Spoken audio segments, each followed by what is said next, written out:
Yo, yo, yo, yo, yo, yo, yo, yo, yo. Hey, welcome to the Straight Sports Podcast. We're your hosts, Tushar, and Joshua? in this podcast, we will give our opinions on our favorite sports, which are basketball, soccer, and wrestling. Let's dive into the topics. Number one, AEW and WWE. What were your worst moments and best moments of AEW Rampage on October 8th? So, in my opinion, the best moment of AEW Rampage on October 8th, 2021 was we got to see CM Punk defeat Daniel Garcia. I think just being able to watch CM Punk wrestle again is just a blessing in itself. And it was a Yeah, great match. Like I said, CM Punk is doing a great job. It's like giving the young talent a chance to shine. But at the same time, he's still getting wins. Also enjoyed the AEW World Tag Team Championship match. The Lucha Bros defeated the Acclaims, man. I love the Acclaims. They always be throwing bars every time. I think there was one show they did in Philly and they kind of violated Ben Simmons. So, like, they just throw bars. They got rap skills and it's just really fun to watch them. They're a really up and coming team. They're good on the mic and they're good in the ring. yeah. And I don't really have any bad moments. I think the show was overall just a great show. Okay. So what were your best and worst moments of Smackdown on the 8th of October? The best moment to me was when Roman Reigns came to the ring and he told Paul Heyman's like basically like, tell the truth, like with him and Brock Lesnar. And Paul Heyman basically pled his allegiance to Roman. He kind of just said that you're my tribal chief. And he said in the camera saying that, to Brock Lesnar that Roman Reigns will defeat him. Basically, that's what he said. And to me, it looks like it's possible Paul Heyman's technically with Brock Lesnar, but I just like the storyline. This is a long, great storyline. But I really like that moment. Also, love the King of the Ring started, so I was really excited to watch that. Got to see Sami Zayn versus Rey Mysterio, great match. Sami Zayn wins, very happy for that. Finn Balor versus Cesaro, what a first round. You would think these people would meet up in the finals, Yeah, Finn Balor and Cesaro, but they ended up meeting in the first round of the King of the Ring and Finn Balor won. Great match. Finn Balor deserves to win. Cesaro's too very worthy. It's tough to say like who should I go because I'm a huge fan of both. But Finn Balor did great, so did Cesaro. Somebody had to lose. It's tough. It can go either way. But to me, one of the worst moments, and I'm gonna go into that depth a little later, is the Queen's Crown tournament. The WWE is basically like messing this up, and we'll go into depth about that a little later. So yeah, that's the best and worst moments. okay. What were your best and worst moments of WWE Raw on October 11th? So the best moment, one of them was to see basically the four best WWE women superstars currently right now, which is Becky Lynch, Sasha Banks, Bianca Belair, and Charlotte Flair. We saw that in a tag team match. That was pretty cool. We saw Becky and Charlotte Flair versus Sasha and Bianca. Yeah, I was thinking we might like it's going to be a really great match, but the match was very different. They both teams couldn't really get along, which kind of makes sense because Sasha turned on Bianca early on, and Becky and Charlotte have a lot of history, so it just made sense that they wouldn't get along. They kept fighting and fighting. The match ended up being a DQ, so that was pretty interesting. Also, I like the Drew and Big E versus the Usos. It was a really good match. Seeing the Usos, who are actually from SmackDown, come to Raw. I believe they were in their hometown, which was really cool to see. And then you saw Drew McIntyre and Big E, have some miscommunication, and then they get into an argument, and then they attack each other. That match also ends in a DQ. But one of the worst moments, and again, it's the Queen's Crown tournament. The mid card, they have their top superstar and their mid card superstars, and the mid card do not get enough time to compete in the rings. They're very short matches. Those are the best and worst moments. all right. Now I have a quote here from Russell Votes on Twitter. It says, WB had seriously considered breaking the pairing of AJ Styles and Omos during the draft, to the point where that was the intended plan, until people of power, including a Raw main talent, spoke up and expressed thoughts on how Omos wasn't ready for singles yet, and they listened. So, what was your thoughts on that? You know, I'm gonna make a very bold statement today, and I don't know if a lot of people will agree, and I think there will be a lot of people who agree. AJ Styles' career is being wasted right now in the WWE. And the reason I'm saying is this. First of all, they should have broke them up. Everybody wants AJ Styles back to being a single superstar. Because Yeah, Raw, like I've always been discussing this, how I always believe Raw is the B show and SmackDown is the A show. The draft has changed, but the draft is not official till after Crown Jewel. But Omos is ready. He can be a single superstar. I think okay, the tag team might benefit Omos, but it's not helping AJ Styles. You have a star. This is one of the biggest mega stars in the company. He's done so many great things. His wrestling skills is so good. He's a great face. He's a great heel. But keeping him as a team, we've seen because they're trying to protect Omos week after week, like to make him not get pinned. AJ Styles keeps on losing. It's not looking good. So my thing is, I don't know who actually the main Raw talent who spoke up, but this is honestly the fact that they listen. I don't know who's like who decides this, but this team had to be broken up. I'm very disappointed. Like, how you did Yeah, not break up this team? This was a great opportunity. If you didn't want to do no heel, like somebody turning on somebody, this was the greatest point to do the split. We could have saw so many dream matches. I could have seen AJ Styles versus Edge, AJ Styles versus Finn Balor. Maybe AJ yeah, Styles went to SmackDown. He can face the head of the table, the tribal chief, Roman Reigns. There's so many great matches. AJ Styles can deliver big money making match. In Survivor Series, he did it against Brock Lesnar. AJ Styles and John Cena had what a match. I'm just upset. Like, I don't know who the person that the reason they decided not to break it up, but they broke up teams that didn't make sense. AJ Styles and Omos needed to be broken up. They didn't do it. Now we get to see this tag team again. And in my opinion, this team needs to be breaking up as soon as possible because AJ Styles needs to be back as a single stars because you need star power. AJ Styles give you star power. When you put him in a team, now he's losing consistently week yeah, after week after week. We'll see what happens, but in my opinion, AJ Styles' career is being wasted in the WWE. I hope this is get fixed. But like I said, they broke up Natalia Tamina, which it didn't make a lot of sense to me.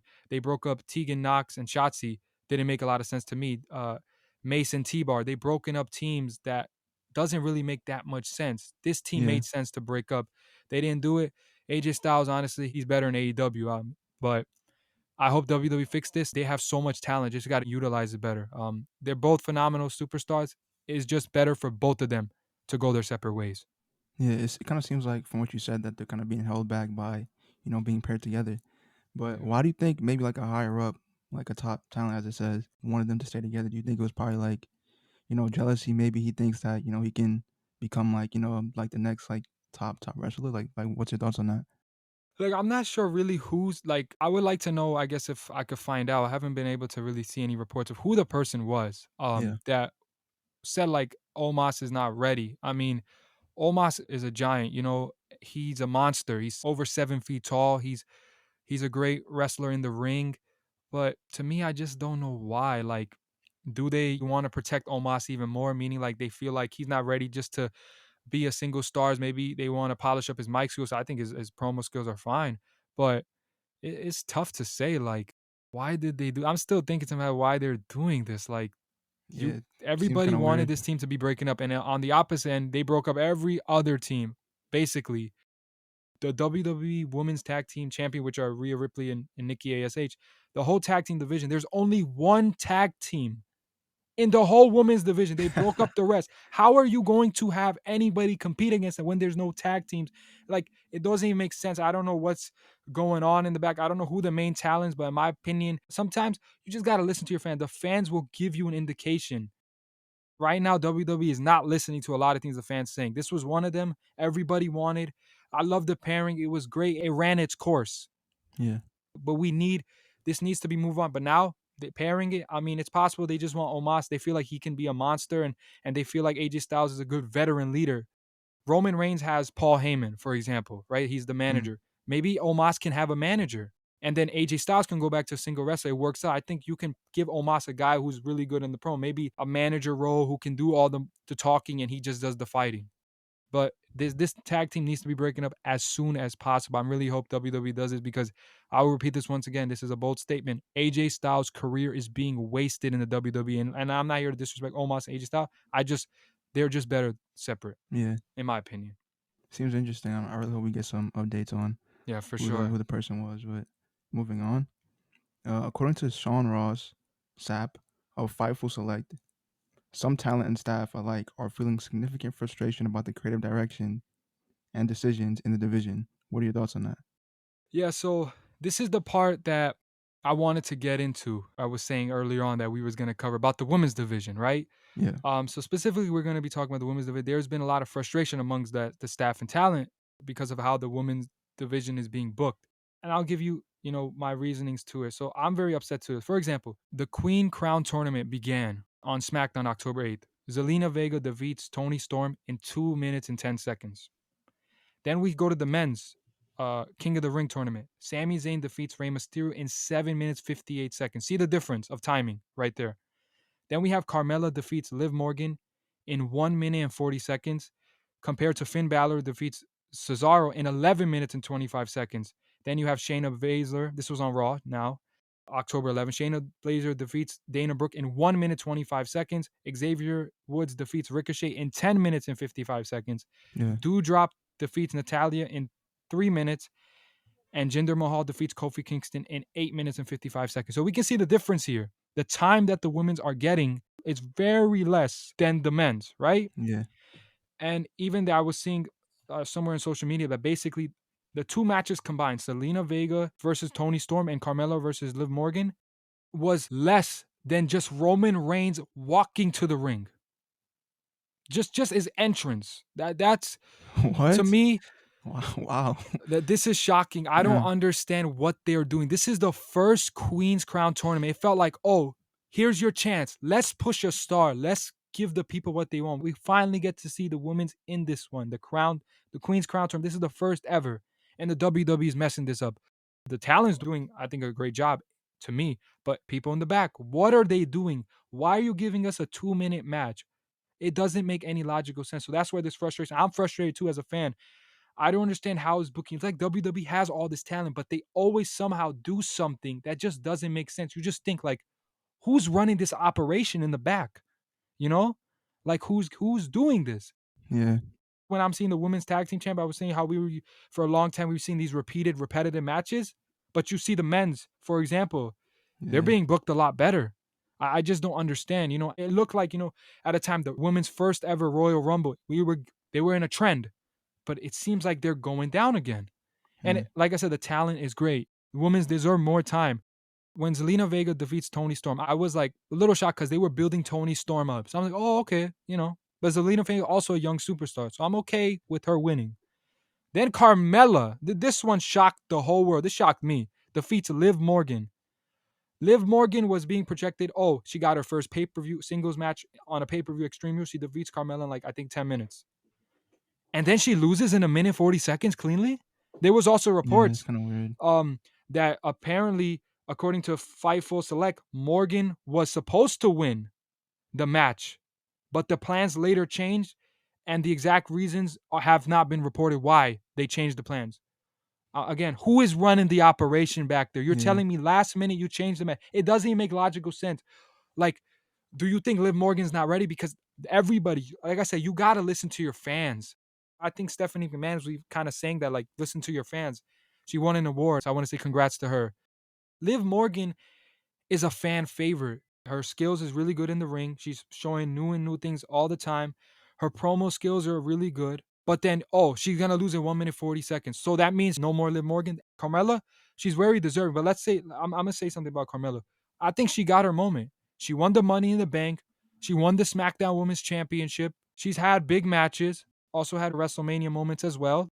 It doesn't make any sense. Yeah. Like it's like same thing with Bianca Belair. They built up Bianca Belair, right? First you see her with Sasha Banks, then she wins the Royal Rumble, then she main events WrestleMania, then she wins the title. And now people believe in the product.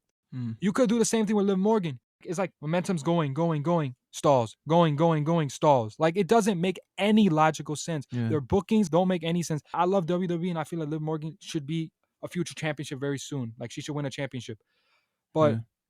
the way the WWE booking it, Liv Morgan, her friend who she was with the Riot Squad, Ruby Riot, whose name is Ruby Soho on AEW, she goes to AEW. She got a championship match. Everybody knew she had the talent, and AEW gave it to her. If Liv Morgan goes to AEW, she would get a title shot right away because she's that type of talent. WWE has gems. They're not using them right. So I'm super frustrated about how they're booking, and W needs to fix this. This could be one of the best starts, Queen Crown tournament. We get to see more women. It's a great thing. WWE screwing this up. They have the talent. Don't mess this up. Fix this. Something's up. Hopefully we'll see more reports on this because this needs to be fixed for the women. We deserve to see more women matches. Stop seeing 1-minute matches. I want to see longer matches. From an outside perspective, since I don't really watch, it seems kind of like self-sabotaging a bit. Like they're just wasting like the top talent. But Yeah, and that's why I can't blame if somebody wants to go to AEW or Impact because yeah. I feel like they're giving the chance over their better. Right now, if you're a young talent on the rise, it's better for you to go to AEW. That's how it looks like right now. Outside in, even Mick Foley said that earlier on, and we discussed that before. That Mick Foley even said, like, if you're a young talent, I don't know if you go to WWE now, right? And that's where the way they're booking. Like they have the talent. I just don't know who's running the operation in the back there, man. I don't know what's going on. Men's are being booked fine. The women's are being booked pretty bad. The Queen's Crown tournament is being Yeah, booked really bad. It could be a really great like tournament, but they're booking it bad. I hope they fix this, and I'm really like sad that Liv Morgan lost. But again, Carmella, she's a phenomenal wrestler. I just think she had her moments, and it's time to build new stars. You have the stars. Liv Morgan is a future star. Tony Storm, future stars. Zelina Vega, she won. I just wish the match was longer, not 2 minutes. It was only yeah, two yeah, minutes, 10 seconds. Give me a 10-minute match. But the men's is like double basically. Like if yeah, yeah. around there. So it's not fair. I think we deserve more women, and it's being booked really bad. I hope something is done really, really soon because this is very upsetting as fans to just see this. So let's move on to topic two. The U.S. men's national team has won their last three games, beating Jamaica 2-0, Panama 1-0, and Costa Rica 2-1. Despite this, they sit second in the World Cup qualifying groups and are 3 points behind Mexico. What is your reaction to the wins? And does this change your opinion on how far the men's team will go in the World Cup if they qualify? What's your thoughts, Joshua? Honestly, I'm not impressed. I did watch the games, and it's like scrappy wins. It's like hard fought. I mean, I guess that's good, but I expect them to dominate the group. They haven't been doing that. They conceded to Costa Rica very early. They managed to come back and scrape a win, but I'm not really impressed. Like there are some bright spots on the team, and Pepe, Dest, and some other players on the pitch, but for the most part, I'm not. I'm not seeing this team go. As I said before in a previous episode, I can't see them making out the group stage if they even qualify, because there are fewer and fewer games left to play. So as the points get closer and closer, teams can one win, 3 points can like jump a team ahead 2 spots. So who knows? I'm not impressed with this team at all, and I just feel like they need something because there's no cohesion. I feel like there's no game plan. They just go out there and play, which I mean I expect better. I mean I don't know why, because they haven't done anything, they haven't proved anything, but it's just with the talent that we have, we should be playing better, but we're not. And I feel like Mexico being top, we're not on their level. We're nowhere close to Mexico right now. It's a big gap in talent and in coaching and just in structure altogether. So I just don't see this team going far at all. If they make it out, it's likely they'll make it out because they are one of the better teams. But if they don't make it, I wouldn't be shocked. I wouldn't be surprised because the race is pretty close now. And yeah, I'm just not impressed at all. You made some really great points, Joshua, but I want to say one thing about this. For example, USA has beat Jamaica, Panama, and Costa Rica, right? But Yeah. and no disrespect to any of these countries, right? When I say this, not trying to be disrespectful one bit, but Jamaica, Panama, Costa Rica. Have we really seen these teams in the World Cup? No, exactly. And that's a So great point you made up. They're not playing competition and they're struggling. I mean, yeah, I guess you could say it's competition because they're on the level, but they're not playing like the top yeah. teams. I think the only team I think that was in the World Cup I've seen was Costa Rica at a time, I believe, if I'm correct. I think They it were. was once. If you're telling me have they beaten, you know, I know they beat Mexico in the which cup was that again? Was it Gold Cup? It was Gold Cup, yeah. Sorry, but yeah, so Gold Cup. But I mean, let's think about the teams they potentially will have to see if they make it to the World Cup. Italy, Yep. Germany, England, um, France. I mean, Even some of the small nations like Denmark, Finland, teams like that, I can't see the US beating them.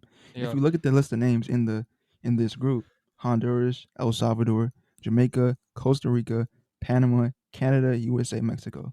Really, two of those teams is really competition for the US, and only one of those teams I see can maybe make a splash in the World Cup. I don't know how far they go, but they've been there for that history there. So I mean, I really don't know what this team is doing. yeah. I think as long as I think their goal is to qualify first, so I think they just continue to rack up Yeah, wins. That'll be good for them. But I'm be honest with you, I know from USA, gotta show love to the country. And I have all the support. I'm always going to be rooting for USA, but yeah, I don't see them if they make it to the World Cup. I don't see them getting past the group stage because it depends on the damn, group you get too.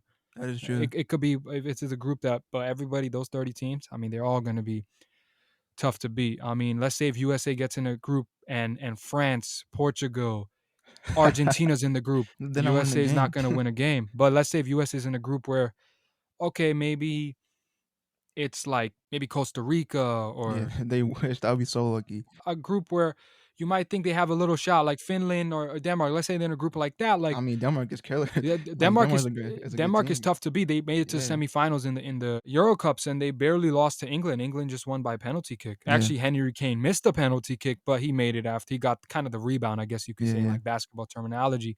But like, no disrespect to any of these teams, but we know which teams are the tough ones to beat, and we know which ones are right now they're not on the level. There's rankings, for I guess for a reason, and we know which teams are the top. Italy's on the top of the mountain. We got Belgium. I mean, if USA makes it, I don't know if they're gonna make it. I know, to me, I feel very confident Mexico will be in the World Cup as they always do Yeah. because they're a top team. USA, they didn't make it last time. Let's see. Hopefully they make it this time and prove us wrong. I hope you prove us wrong, but it's good to win. You continue to win. You're in the right direction. Have you beat the teams that are those top tier headed monsters? Not yet. But let's see if you could do it. But in my opinion, if they get to the World Cup, round of 16 is their ceiling, but there's a higher chance they get out in the group stage. I agree. All right, topic 3. We want to give our predictions on who we think will finish where and certain NBA awards.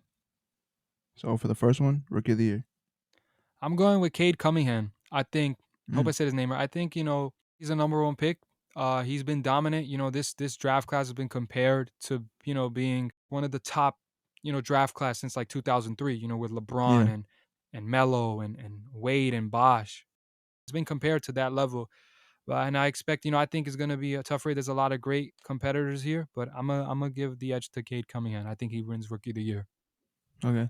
I mean, I do like that pick. I picked Jalen Green of the Rockets.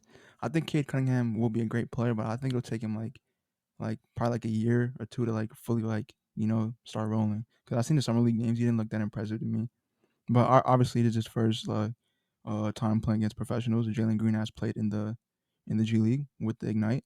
If you look at the past Rookie of the Year awards, I feel like they value like scoring. They value like instant impact.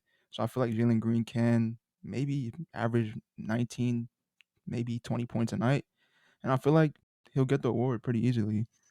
I just don't feel like. I mean, there could be some sleepers in the draft, but as for right now, that's what I'm going with. Jalen Green. Good pick. Yeah. Who's your pick for Defensive Player of the Year? Now Uh, this is interesting. So, usually you would go with the Rudy Gobert, but Yeah. I've been on that Utah rant for a little while. So he's interior wise, when you come in the paint, he'll block your shots. But he Yep. was exposed the outside, Badly. guarding the three really badly. Terrence Mann exposed me, dunked it on him. He was exposed really badly.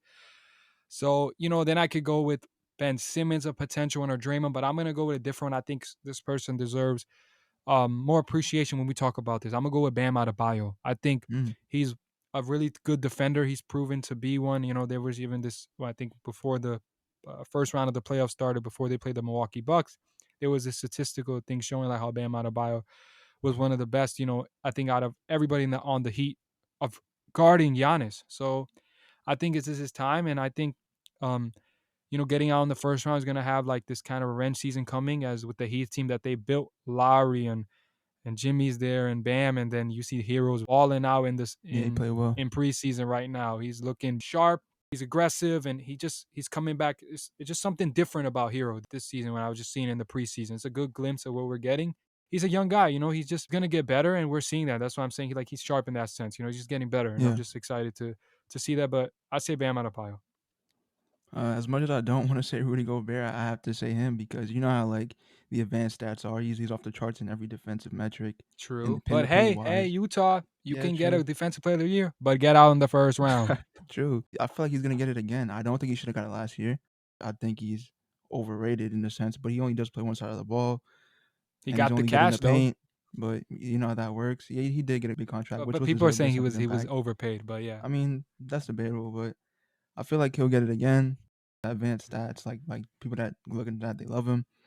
So I feel like he'll get it again, and I might even go as far as say he'll win it again next year because I'm not oh, really seeing anyone else that's gonna I like I sway their think the only opinion. person that can compete against, I think Giannis can compete against him. I Yeah, think that's true. Draymond, I Possibly think Ben Draymond, Simmons, Ben too, um, if he plays. Bam Adebayo as well could compete with this. And if I mean I understand with Kawhi being out and he load manages, but if Kawhi played like a whole season, he could also compete for Paul George. There's many, but I could see why Rudy Gobert seems Yeah, like the candidate. But I don't think he wins it. I it just because of the way he was exposed defensively in the playoffs. I think they'll. I know they don't really take that into consideration, but the people who vote, they might. They might. Yeah. Who's your pick for the most improved player? I'm going with, first of all, shout out to the Clippers. Extended Terrence Mann, 2 years, $22 million, well deserved. Yeah. Can't wait to see what you do. By saying that, I'm going with Terrence Mann. I think he's going to win the most improved player. I think you saw the breakout game. Game 6 Yeah. dropped 39. Rudy Gobert wasn't looking really good, in that game. Shout out Utah Jazz fans. Hope you're having a great day. But with Kawhi being out, somebody on the Clippers going to have to step up. We know what Paul George can do, but he's going to need some backup. He's going to need some help. And this is the time. Mann is going to be starting. Oh, actually, I heard Lou saying, Ty Lue, potentially hearing that the starting lineup was going to be Reggie, Eric Bledsoe, Paul George, Marcus Morris, Zubac. So maybe Terrence Mann won't be starting, actually. Mm.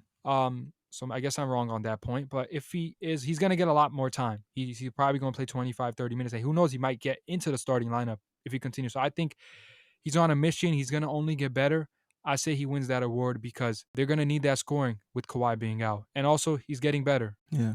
Well, my take on this, I am a Spurs fan, so I have to say DeJounte Murray will win most improved player. I like that pick. He's averaged 15 points, 7 rebounds, 5 assists last season. I think he could easily get 8 assists, 7 assists around that this season. I think if he sticks with 7 rebounds and he upped his scoring average to maybe 18, 17, those are borderline almost star numbers. Like I said before, he's steadily progressing, and I think he will be a star one day in the league. And I just feel like he's on the right trend under Popovich. He's developed him well, and I can see him being a big player in the future. So that's my pick for most improved. DeJounte Murray, San Antonio Spurs. That's a good pick. Who's your pick for sixth man of the year? I'm going with the person who just won it, Jordan Clarkson. I think he's been so dominant in that role. We even saw in Game 6 how it looked like the game was over. Jordan Clarkson was one of those big reasons he was dominant. I say, there's a lot of six-man candidates. I think Lou Williams always been a candidate every year. Montrezl Harrell, I know he had a down year with the Lakers, but he's in a new place in Washington. Yeah. But I just say Jordan Clarkson's so dominant. It seems like he's going to continue to be a six-man. So I think Jordan Clarkson will repeat. I feel like this is a good pick that I had. Because Jordan Clarkson's special. He's going to continue to play the sixth man, and I expect him to win it. Derrick Rose can also, have a shot at it, but I say That's Jordan true. Clarkson. For my pick, you said Derrick Rose. I was kind of between Derrick Rose and Dennis Schroeder. I think Dennis Schroeder will come off the Interesting, bench Dennis for the Schroeder. Celtics. Yes, and improve. That's true. I've heard that rumor too, that Yeah, he is. he'll be that spark plug off the bench. I could see him easily averaging 15 points off the bench. Something like, controlling the bench unit or on the offense. I feel like he can do that. Derrick Rose, I feel like he's always in the running for sixth man of the year. He's played really well in the playoffs. He showed that, he still got it, That's true. He can win it. So to me, it's up in there between those two. I couldn't really pick one, but those are my two options. Oh yeah, there was a cool moment I saw on social media with Derrick Rose. I think he proposed right to his girlfriend, so that was pretty Mm, cool. So congratulations, Derrick Rose. yeah, And it was an MSG, so really cool moment. Just I know that was a little off topic. We just want to say congrats. yeah, it's good. Your pick for coach of the year? I'm going with the person that won a championship with the Lakers in the bubble, Frank Vogel. Who won Coach of the Year this year? Tom Thibodeau. Yeah, oh my God, can't believe I forgot. Sorry, Danny. I know Danny's gonna get tight at me, but I'm going with Frank Vogel. I think it's because the Lakers are a team. There's been a lot of questions about them. I really do believe they're gonna be the best team in the West. Frank Vogel's gonna play a part of it. Everybody's gonna play a part of it. But Frank Vogel, a defensive-minded coach, I don't think he's been getting enough respect that he deserves. He's a great coach. He's won a championship in Indiana. He's been to many Eastern Conference. He was just stopped by LeBron James. Um, and Yeah, in Miami Heat at that time. He's an exceptional coach. And I know the last time they got the first seat, the Lakers, I believe Nick Nurse won it, and he was very deserving of it. But I say this time, Frank Vogel. It's his moment. I say he win Coach of the Year. yeah. I was kind of in a toss up between Mike Malone of the Nuggets, Frank Yeah, Vogel of the he Lakers, also very deserving candidate. and this might come as a surprise, but Ty Lue. Like, I feel like if Ty Lue gets his team, Oh, that's especially a with the good Kyrie pick. injury, Oh my! If he gets them to the fourth, if he gets them there, if Ty Lue gets them like to a decent seating in the like what playoffs, Tibbs I feel did, like he's a lock. He's a lock because his star player is out. Was his main star player is out, you're right. That's a good and pick. the team is basically running on three wheels at this moment.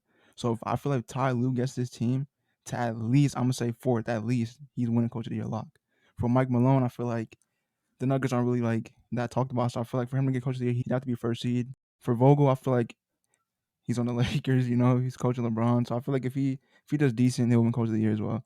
Yeah, I think he gotta get the first seed for that, but if Ty Lue gets top 4, top 5, Yeah, he gets it. But also there's I know I'm going with Frank Vogel, but there's one coach who's always he's in that discussion. Eric Spoelstra could win it too as well. yeah, I agree. Now, who's your pick for MVP? I'm be honest, this pick is really tough. Like I'm thinking about who can win it. So I'm thinking of all the possibility. If you go on the Lakers, LeBron is always in that conversation, but because he has 3 stars, will people look at that differently? Same thing in Brooklyn. With 3 stars, we'll talk about the whole situation in Brooklyn in a bit. But I'm going with the Joker. I'm Repeat. saying he repeats as it because I think looking at everybody with Kawhi being out, right? Person like Paul George or Luka Doncic get the award, they gotta get in the top 4, top 5. I don't know if that's gonna happen. So I think if you get there, I think what Joker did last year without Jamal Murray at times, with also with the rest of the crew being at the third seat, if Joker could stay in that third, second seat range, I say he wins it. Joel Embiid could be in that race too if he gets the first, but I don't know if I see. Yeah, I just think that Joker has the best chance because I think he's gonna get that higher seat. He's gonna get in the third or fourth, and I think he's gonna be good enough for him to win. I mean, I could say the Lakers, LeBron could win it, but I don't know if he's gonna. Usually, I think a team with 3 stars, the player doesn't tend to win it. You yeah. know, so I say Joker. It's a tough one. I'd probably agree. I'd probably say it's between him and Embiid. But as we know, MVP is like kind of a narrative based award. So whoever has the best story that year, I feel like is gonna win it. But Health uh, also will play a factor. We know last year's like MVP Joker, yeah, of yeah, course, deserving of the award, but yeah, yeah, a lot of easily, yeah, injuries. yeah. They're true, exactly. That's why I said Embiid because I feel like if Embiid wasn't hurt, Embiid would have won it Oh yeah, easily. I also want to say I remember Nick Wright. I think he's on FS1.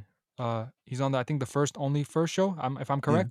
First things first, I think. Oh, sorry. Yeah, sorry. Not first. First things first. Apologize. So, watching the show, I remember he was always trying to push that narrative that Chris Paul was the MVP, and I'm still to this day I mean, Chris are Paul did you? have a big impact. Nah, but to say that he's the MVP, I don't think you could be an MVP by just averaging 16 points. Yeah, I mean, yeah, I understand he changed the culture, but like what Joker did with the numbers he put up, like it's also like I understand it's a team award, but it's also a number where like if Joker was like let's say if the Joker was the first seed, but he averaged 16 points, do you think he's gonna win it? No. no, So I just want to put that narrative, that notion that Chris Paul is being pushed. This is some false narrative. I don't know who was pushing that. That was just didn't make any sense to me. But look, I'm not gonna Nick Wright. He knows what he's yeah. talking about. But that was just not. Even Yeah, I mean, Jamal I Murray kind of agreed get with it me. because I feel like he was like arguably the most important player because that team was like horrible. Not horrible because they did do well in the bubble, but they were a pretty low seeded team and he came in and he changed it. So That's I true. guess But I get it, but he didn't put up MVP numbers but at all. So Joker, what he did. I mean, if you wanted to put a topping, a cherry on the cake, what Joker did in the playoffs against Portland without his yeah, his running mate I was mean, but it special. is And then Portland though. Nick It is Wright's Portland. that's true. But still, he didn't have Jamal Murray. That's true. If he had Jamal Murray, that's different, but he didn't. And also, when he played Phoenix, he got swept, right? Nick Wright wanted to push that because Chris Paul won. He's the MVP. Yeah. Did you look at Joker's team? Did you look at Chris Paul's team? Chris Paul had a stacked deck. If you put Joker on the Phoenix Suns and you put Chris Paul on the Nuggets, he's getting swept too. Mm. And I mean, at the end of the day, Chris Paul is the MVP, but at the end of the day, the champion is the Bucks. I know I have a friend, a good friend of ours, both of us, Ryan, who was, talking about Chris Paul MVP, and I was tight when they beat the Clippers, but looks like I got the last laugh. But anyways, I think we both agree with Joker. I think he's gonna win. It's a tough race. It could be Joker, Yeah, Doncic, but I think because Joker is gonna get the higher seed, I think seeding will matter. I feel like Doncic would have to put up some crazy Yeah, numbers. I mean, I he's think been he's doing gonna. that, I but think he could put up the I feel numbers, like he but has I to get think at his least second seeding. seed, bro. He has to get at least second seed. Joker got it at the third seed. I say lowest fourth seed. If he could get to Yeah, the fourth seed, he deserves to win it. yeah. Moving on to topic 4, we're gonna give our preseason predictions for the NBA. So for this upcoming season, the 2021 to 2022 NBA season, the standing predictions of the Eastern Conference seeding 1 through 10th. What you think, Joshua? I got Bucks 1, Nets 2, Celtics 3, Philly 4. I mean, just assuming they make a trade for Ben Simmons and they get something of decent value. Hawks 5, Heat 6, Knicks 7, Bulls 8, Pacers 9, and Magic 10. We have some agreements. I'm gonna go now say my list. Number 1, I got the Milwaukee Bucks, and I think it's because of the fact that I would have put the Nets, but I believe they're gonna be resting. I don't think they play Yeah, a lot. All the stars will play all the games. So I'm gonna say Bucks 1, Nets 2, Heat number 3, Celtics 4, Hawks 5th, Sixers 6th, Knicks 7th, 8 Chicago Bulls, ninth Indiana Pacers, and 10th the Washington Wizards. We have a different list, but I'm really high on the Heat. I know you have the Heat lower, but I'm really high on Miami. I really think they're going to be a top team in the East. Yeah. I'm also very high on the Celtics. I'm low on the Sixers. I Yeah. mean, I know this notion trust the process. The fans have been waiting, but I just don't think they're better than the Bucks, the Nets, the Heat, the Celtics are really that I think that team that people need to be talking about a lot more. They got a squad. And the Hawks, I got to give some respect, man, to Trae Young and that team right there. They got to be above the Sixers. I mean, they beat the Sixers, right, in the conference finals. Yeah. Me putting them fifth. The Sixers were the first, but I'm putting them a lot lower. I don't know how this Ben Simmons thing is gonna go. How that's also a factor, but we'll see. But that's my seeding. So let's go on to the Western Conference. What do you think your seedings for 1 through 10?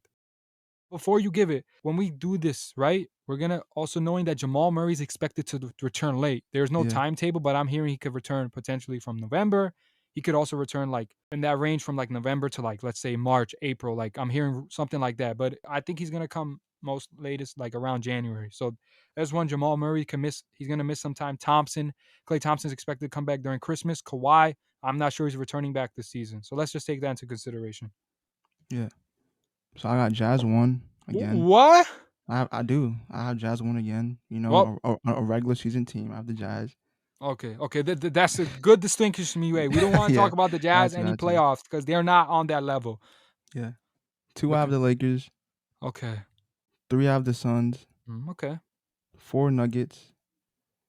okay. 5, Mavs. Ooh, okay, 6, Portland. okay, 7, Warriors. 8, Clippers. okay, 8, Clippers. 9, Grizzlies. And 10, Spurs. okay. We have some disagreement because you having the Utah Jazz at the number 1 seed. Oh, this is come on, Joshua. You got to join the Yeah. Utah rank. This is regular season, which Utah is very good at, by the way. All right, so my Western Conference standings predictions. Number 1, the Los Angeles Lakers. Number 2, I'm going with the Phoenix Suns. Number 3, Denver Nuggets. Number 4, Utah Jazz. Number 5, Golden State Warriors. Number 6, Dallas Mavericks. Number 7, Los Angeles Clippers. Number 8, Portland Trail Blazers. Number 9, Memphis Grizzlies. And number 10, the Minnesota Timberwolves. I gotta know why you put Utah 1. You gotta this. I need to know. They did it last year, and they'll do it again. Like they just have a regular. They just figured out the formula for the regular season. Like they know how to That's true. do But it. if you look at the list, Utah is not better than the Lakers. They're not better than the Suns. They're not better than the Nuggets when healthy. They're not better than I mean, Golden it's State true, when but healthy.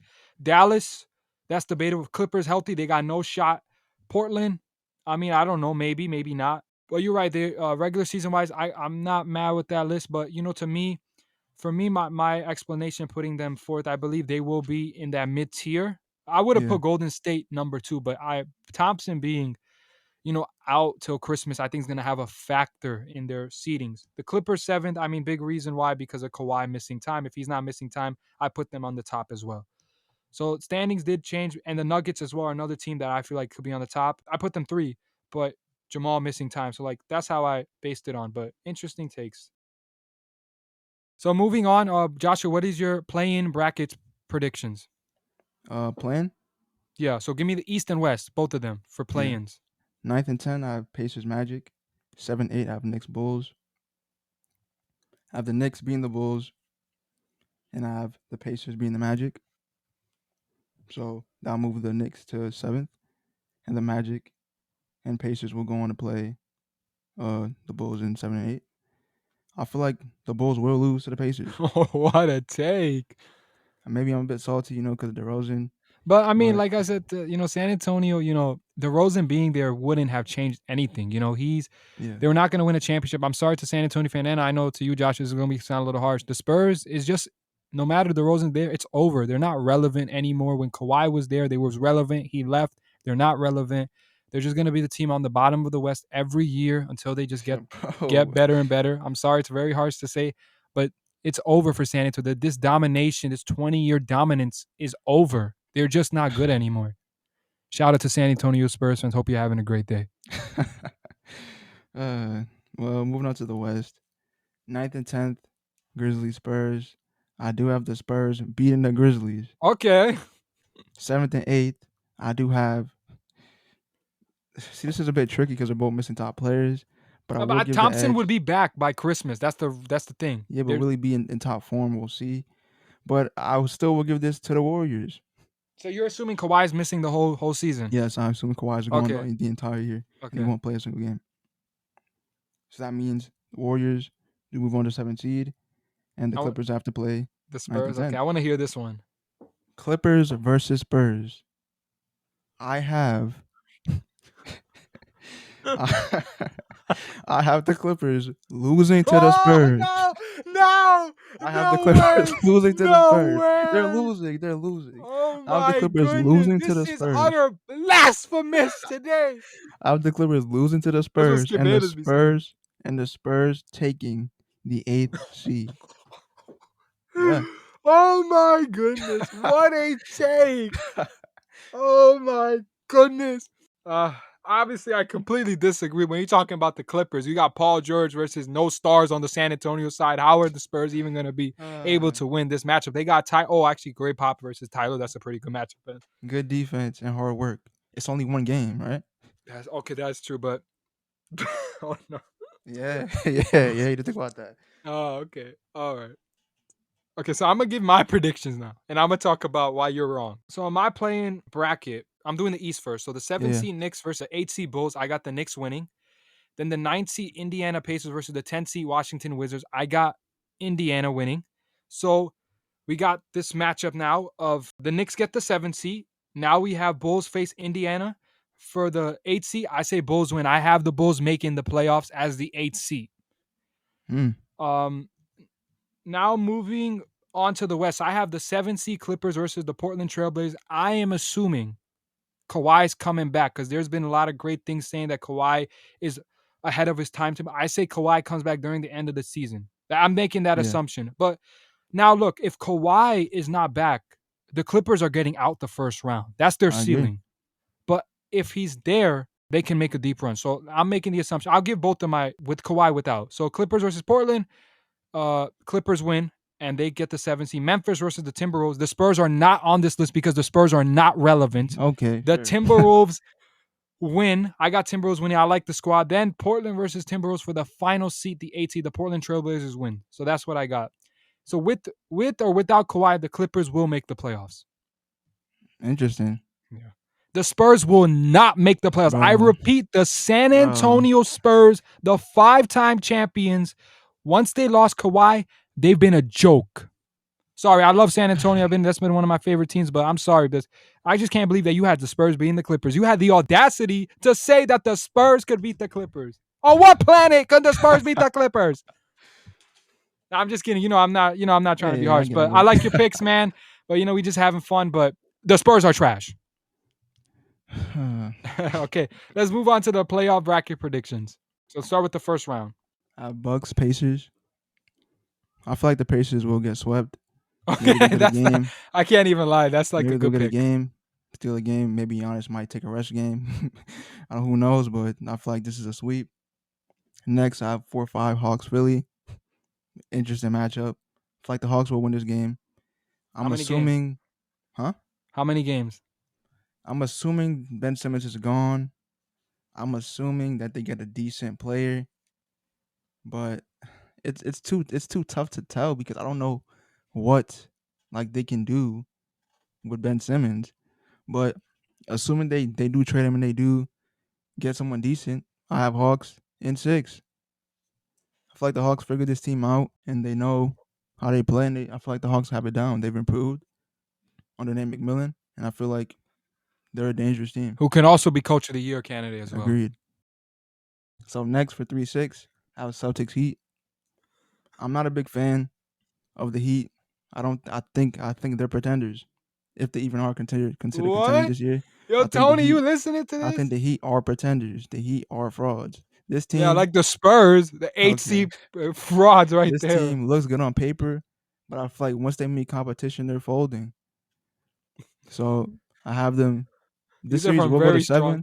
This series will go to 7, but I just have no faith in the Heat. I don't. None. So the Heat are out in the first round. Yes, the Heat are gone in the first round. Gone. Very, very strong take. Might be proven wrong. Probably will, but who knows? Maybe I'm just being a bit biased, but that's my take. 2/7 Nets Knicks. Nets Knicks. This will be a great series to watch. I feel like the Nets will win in 5, but I'm surprised you didn't assuming go for the sweep. nah, I can't go for the sweep. I feel like the Knicks will pull it together for one game, get a win, but It's just not enough. Not enough. yeah, they're not good enough yet. Okay. So now I'm gonna give my first round predictions for the East. I got Yeah, the number one Bucks versus the 8 seeded Bulls. Bucks in 5. I yeah. think the Bulls, great team. They're headed in the right direction, but they are going to be playing the defending champions, and the Bucks should win pretty easily. Mm-hmm. Nets versus Knicks. I think this will. It's a good matchup to see MSG, Barkley, this kind of inner city, playing against each other. It's pretty cool, but the Nets will win in 4. It's going to be a sweep.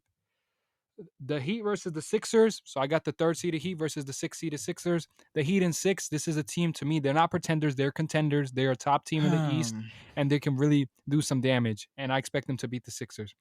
Celtics versus Hawks. The 4 seeded Celtics and the 5 seeded Hawks. I think this is going to be one of the top series in the first round. I say Celtics win in 7. So I say the Mm. Hawks get out early because they met their match, which is the Boston Celtics. So now you tell me your conference semifinals. For the East, Yeah. Bucks, Hawks. How many games? I feel like it'll go to 6 because the series last year was entertaining. It was good, but I feel like the Bucks just got it. They did lose PJ Tucker, but I feel like the Bucks have it down. Okay. And then Celtics, Nets. Not much to say here.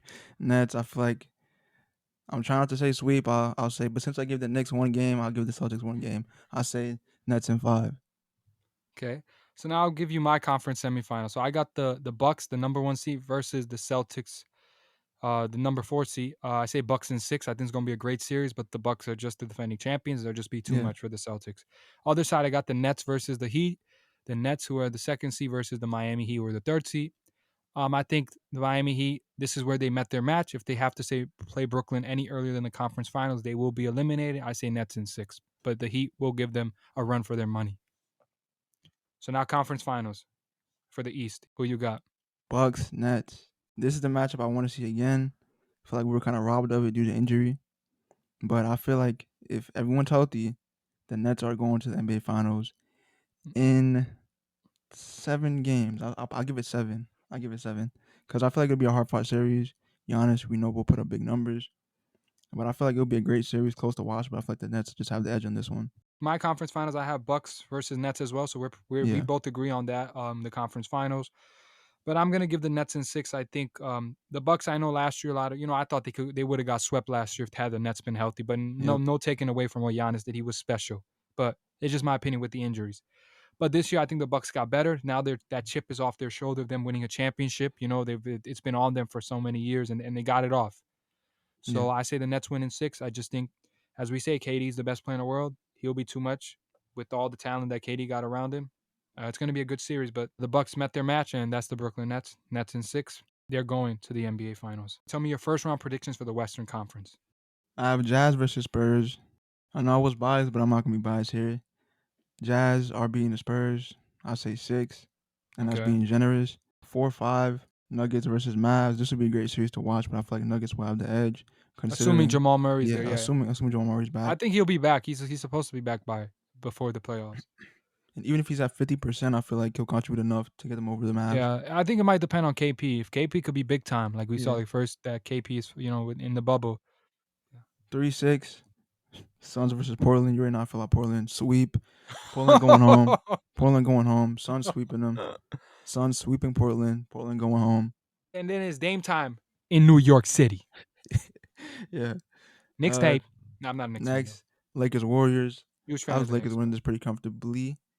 I think the question is if Clay comes back. If Clay's 100%, then I have to say 7. I have to say 7. And if he's not, 6 or maybe 5 even. Because if okay. Clay isn't back playing that lead, we know what shooting is going to be there. The question is his defense. Can he have that same impact? So regardless of anything, I still have Lakers advancing. You made some good points, so I'm gonna now give mines, right? The first seed of Lakers versus the 8th seed of Portland.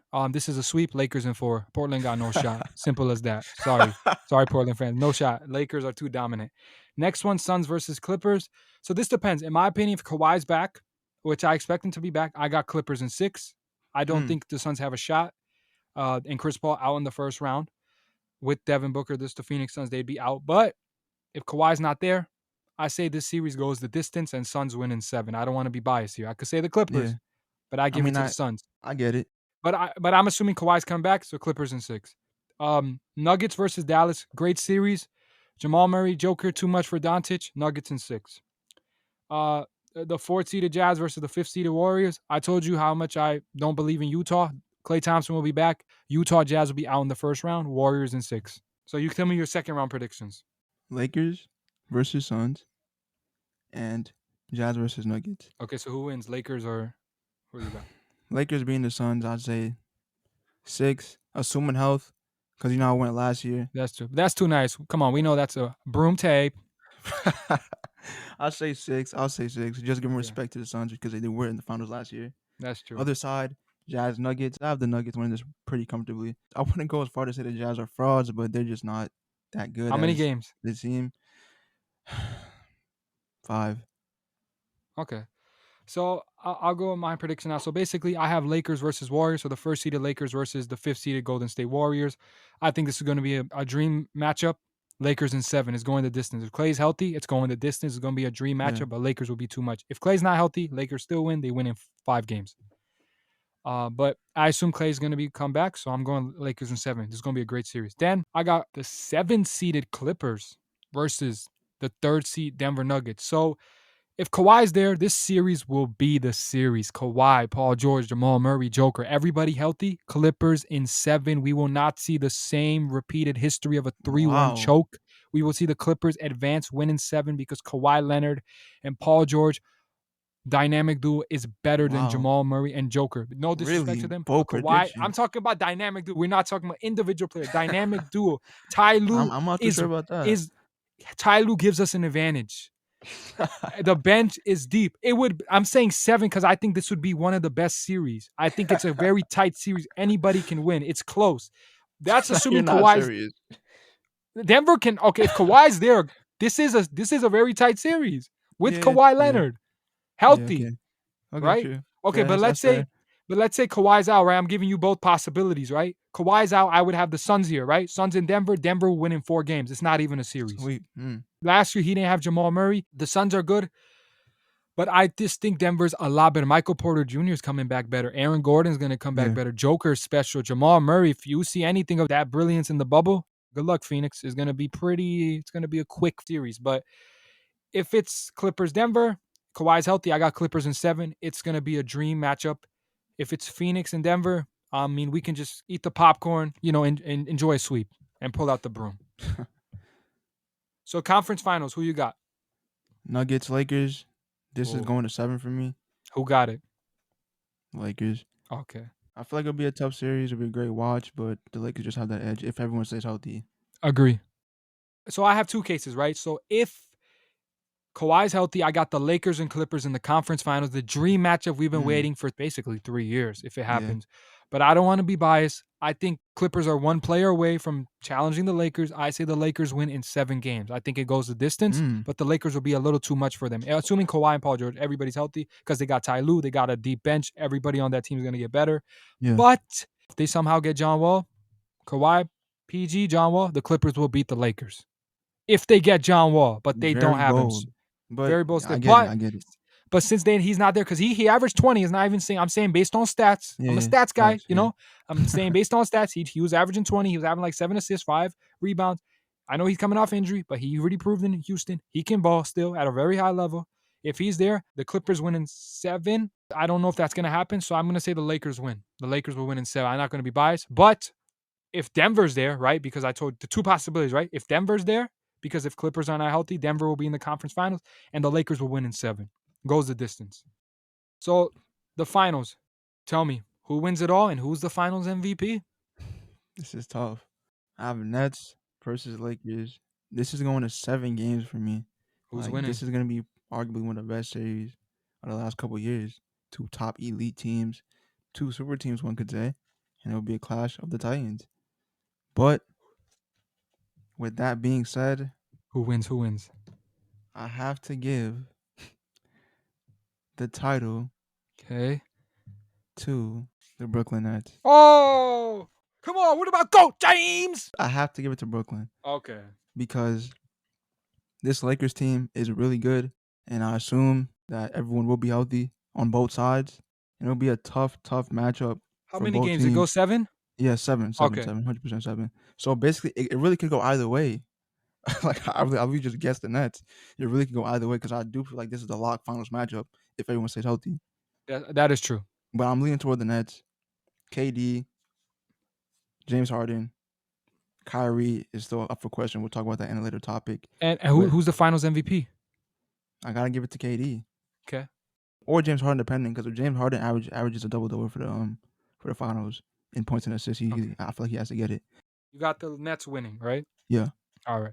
I have two possibilities, right? I go on both, right? With all the injuries. So if well, actually, technically, to me, John, I don't know about the John Wall situation, right? So yeah, it's really one. I think the Lakers are definitive coming out the yeah. West. It's gonna be the Nets and Lakers. It's gonna be a tough battle, dream matchup, but I'm gonna lead towards the king, the guy who's gonna get his crown back as the best Mm. player in the world. Right now, it belongs to Kevin Durant, but it's not gonna be held very long. The Lakers will win. It goes to 7. Lakers win. LeBron James is Finals MVP, wins his 5th championship, and he's closer. And the GOAT debate gets tighter and tighter. On to the next topic. On October 12th, 2021, a statement was released by GM Sean Marks of the Nets on Kyrie Irving. It says, given the evolving nature of the situation and after thorough deliberation, you have decided Kyrie Irving will not play or practice with the team until he's eligible to be a full participant. Kyrie has made an individual choice, a personal choice, and we respect his individual right to choose. Currently, the choice restricts his ability to be a full-time member of the team and will not permit any member of our team to participate with part-time availability. It is imperative that we continue to build chemistry as a team and remain true to our long-established values of togetherness and sacrifice. Our championship goals for the season have not changed, and to achieve these goals, each member of our organization must pull in the same direction. We're excited for the start of the season and look forward to a successful campaign that will make the borough of Brooklyn proud. What are your reactions to this? And do you agree with the Nets' decision to not allow Kyrie to play or practice until he's eligible to be a full participant? To answer your first question, Joshua, I think my reaction to this is I was not completely expecting that. I thought, potentially with this situation, also with the vaccination situation, I respect Kyrie's decision at the end of the day, but I also respect what the Nets did. So I was still a little shocked because I thought, he either be a part time, he'd be available part time or potentially he might be traded. That's what I was thinking. But when they did this, they gave him the ultimatum, at the end of the day, you either, you won't play completely or, you get vaccinated. At the end of the day, like I said, personal choice, no problem with that. What Kyrie does, he's his own person. He can, and whatever he feels right, he will do and what's best for him. But I agree with the Nets. I think because at the end of the day, if he comes to play as a part time, I don't think it's gonna work. It could ruin the chemistry. I think because at one night, okay, we got Kyrie and Phoenix. The three of them are playing together. They're all getting buckets, right? And then on the other end, let's say he's not playing. They're playing against the Lakers. And he can't play. Then that night, James and Kevin Durant have to kind of take more of the like scoring lead and assist everything. So like it's like some nights you have all three. It's not kind of like the team chemistry is all different because like your roles are different. If you have Kyrie, there's more sacrifice. Without Kyrie, those two have to carry the bigger load, and then other bench players have to step up and have a bigger load. So I agree with the Nets. I think this is the right decision because it will fluctuate on and off. And I think to build chemistry, they got to have a same team and part time availability. At the end of the day, let's say Kyrie plays, um, let's say he is part time and he plays. Okay, for example, there's certain teams. If he plays against the Knicks in the playoffs, he's not available for the whole playoffs. If he Yeah, plays against the Lakers and Clippers is not the vaccine mandate hasn't been officially up, but I heard it's going to be official November 29th. If that's the case, if they play the Lakers in the finals, he can't play in any games. If the Clippers are in the finals, he can't play. Same thing with Golden State. You can't play against them. So it's like the Nets should have one identity. I to make this decision is the best decision. At the end of the day, it's Kyrie's decision, what he'll do. But I agree with the Nets of what they did. I think this is the best decision they could make for their team because I think chemistry will matter and the chemistry, in my opinion, will fluctuate if he's a part time. In my opinion, Yeah, I pretty much agree with everything you said. It's his choice whether he wants to, take it or not. it's a personal choice, Yeah, and the Nets have it's very respected that personal. Yeah, decision, and we respect that decision as well. But at the end of the day, I think the Nets had to do what's best for them, and Kyrie yeah, will do what's best for him, and we'll see how this plays out. yeah. I feel like the GM did take the right move because if he didn't, then Kyrie will be like, what, one game he's starting, next he's not playing. I feel like And it'll it mess could up the ruin like rotations. some games. Yeah, Katie and James have to have a bigger role. The bench has yeah, some games. It's like, oh, it's completely split. It's like it just yeah. changes the way they play every I game, and get it. that's not a good sign. I think you got to have this built chemistry going into the play and in the playoffs. Like I said, if he's playing against the Lakers, he can't play because that mandate comes on to November 29th. Yeah, And the Knicks, he can't play any games. I mean, I think the Nets could beat the Knicks right without him, but Lakers could be a tough one, right? Well, yeah. and all that. But no disrespect to the Knicks, great team, but Kevin Durant, James Harden, pretty special. But we'll see how this plays out. But I think, yeah, I think the Nets did the right thing. How do you think it can play out? I think the situation will play out in a few ways. Either I think Kyrie will get it, the vaccination, and he'll be available to play full Yeah, time, or he doesn't get it, and it just they're gonna have to go with Katie and James and that whole the squad and just continue their season there, or and maybe he just won't be part of the for that one season. Also, I heard that Kyrie Irving's was I think eligible for a 4-year, 196 contract extension, but I heard yeah. that those Been top offer it. those talks have stalled now. They're not happening anymore. It could be possibly due to this. I mean, the notion around about Kyrie is that he's unpredictable, right? Like one day you don't know what he's gonna do, but at the end of the day, he did come out with an Instagram video and he basically said he's not retiring and he has his own point of views, and I respect that completely. And I'm gonna give him space and whatever he feels right. I respect that. But at the end of the day, three options, right? He gets it, he gets the shot. He doesn't. I mean, then the Nets will continue without him at the foreseeable future, or he gets traded. I mean, those are the only three ways I see it playing out. Yeah, I agree, Sam. I feel like there's only two options there. He either gets it or he doesn't. He's out for the season. I feel like it's pretty so simple there. So, do you think the Nets can still win a championship without him? I'm gonna say yes. I know this is tough. I think James and Kevin Durant. Kevin Durant is the best player in the world, right? James, when healthy, he's top Yeah, five, no question about it. They're good enough to get through the East. I think in convincible fashion. I think they can beat. You've seen that against the Bucks when they just had Kyrie and KD. They were up 2-0. They did lose Game 3 in a close battle, but they were on the verge of could have won that series just with those two. But Kyrie did get hurt, changed the whole complexion of that series. But with James and Kevin Durant, I mean, a lot of people's opinion, James is better than Kyrie, right? He's an elite passer. yeah, He can score at will. He can drop 30. Katie and James are those two guys. Drake could drop 50 any night. yeah, So I say they can dominate the East in convincing fashion, but I don't think they can beat the Lakers without him. yeah, Are they still contenders? Yes, yeah.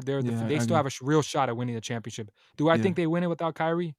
I mean, I didn't pick them to win it with Kyrie, but without Kyrie, it's going to be a little tougher for them to beat the Lakers. yeah. I I agree. think both sides are going to need all three. It's a tough matchup, but can they win it? For sure, they have a real shot. They still have Yeah, James. They still got Kevin.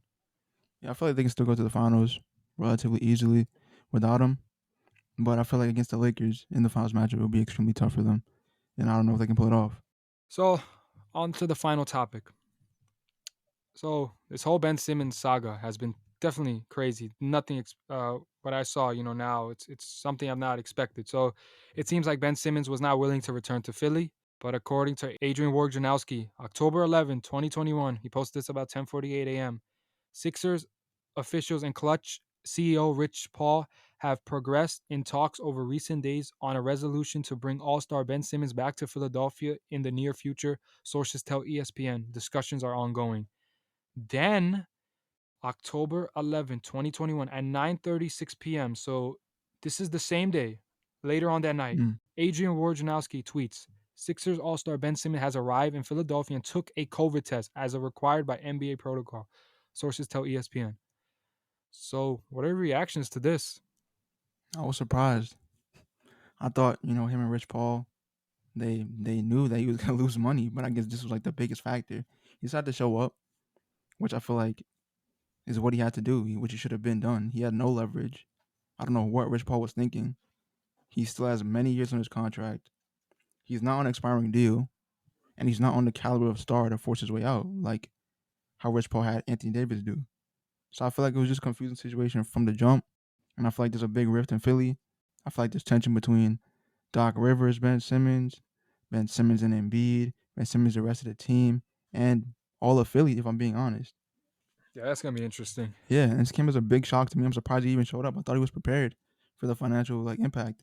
I guess once he saw the money leaving his bank account or him not getting it, as I should say, I feel like that snapped him up. And maybe Rich Paul thought that he could bluff enough to get him traded before this happened, but it failed.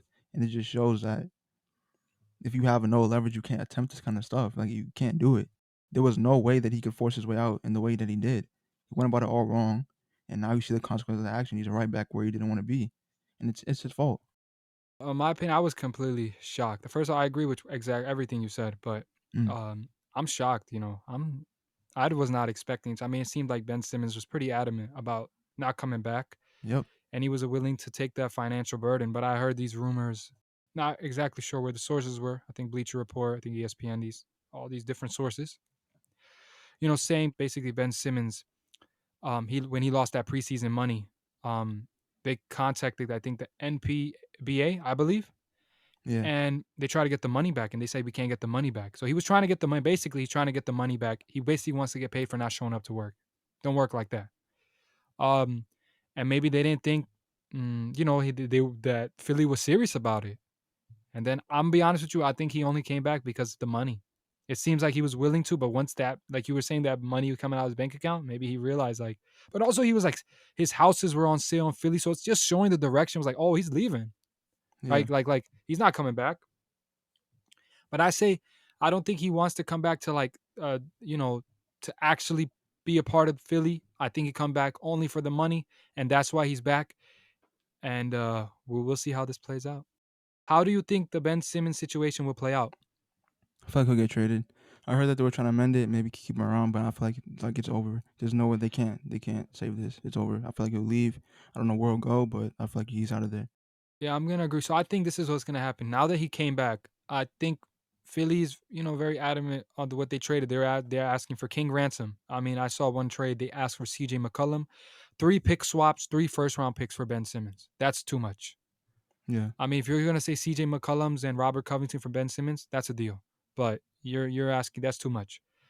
Um, so it's interesting. I think personally, I think this is gonna get really ugly. I'll be honest. Ugly in the Yeah. sense where it's not gonna look pretty in Philly. And what am I saying? I think Ben Simmons is gonna do what Jimmy Butler did in Minnesota. I think he's gonna come to Mm. practice. He's gonna be unprofessional. Like also, I know James also did this, right? Yeah. Coming to training camp, people said out of shape. That's what I was hearing. And the way he was talking to the media about his team and blasted them and got his wish. I think Ben Simmons will do the same thing, make it very uncomfortable with Daryl Morey. Has no choice to remove him as fast as he needs to. I think that's one way to play. Or I think Ben Simmons will play, trade value increases, and he'll get traded. But I think ultimately he will be traded. But I think the rumors I've been hearing, Daryl Morey is just waiting for the big fish. He wants Bradley Beal or Yeah. Dame Lillard. I don't think he will get Dame Lillard. I think Dame is staying, and you could argue Dame for Ben Simmons might not be worth it for Portland. Maybe that's not too enough. But if Ben Simmons play comes back, and we know he has potential, if he increases his trade value, Philly can get a lot more back on the Yeah. table. So I think this is a win-win for both situations. Ben Simmons plays good, does his job. He plays and then he gets traded and then Philly gets a deal and Ben Simmons is happy. Both sides are happy. Or it could be like, with the situation, he's unprofessional. He just came, he wanted the money, and then at the end of the day, he just wants to just get his way out and he does things that, like, he says things or he does things that, might not be professional. And Yeah. then we'll see him being like traded very soon because that will ruin the team's chemistry. Or it's possible that everybody's happy and they mend, but most likely I agree with you. I don't see this mending. I think he's only back, I think, because of the money. I think Yeah. I this is a agree. win-win for Philly. He's back. I think it increases his trade value. He gets traded. And I would say he'll still be in Philly for a few months until Daryl Morey either lowers his trade asking price, Simmons increases his value, and then there's talks. But I think ultimately he'll get traded. So that concludes episode 7 of the Straight Sports podcast. I think this is honestly, Joshua, one of my favorite episodes. We talked about so Yeah, many big topics. WWE, a lot of things with going on with the women's division. The NBA preseason prediction, Kyrie Irving, like the whole thing with Brooklyn and Ben Simmons, the whole saga. Like so many big topics we definitely covered today. Really yeah, fun. It was super fun also with the Spurs thing, which I'm still I can't understand why you said that, but it was a fun episode. If you can follow us on Instagram at Straight Sports Podcast. So hope you enjoy this episode and continue to support us, and we appreciate it. Thank you. yeah. Thank you.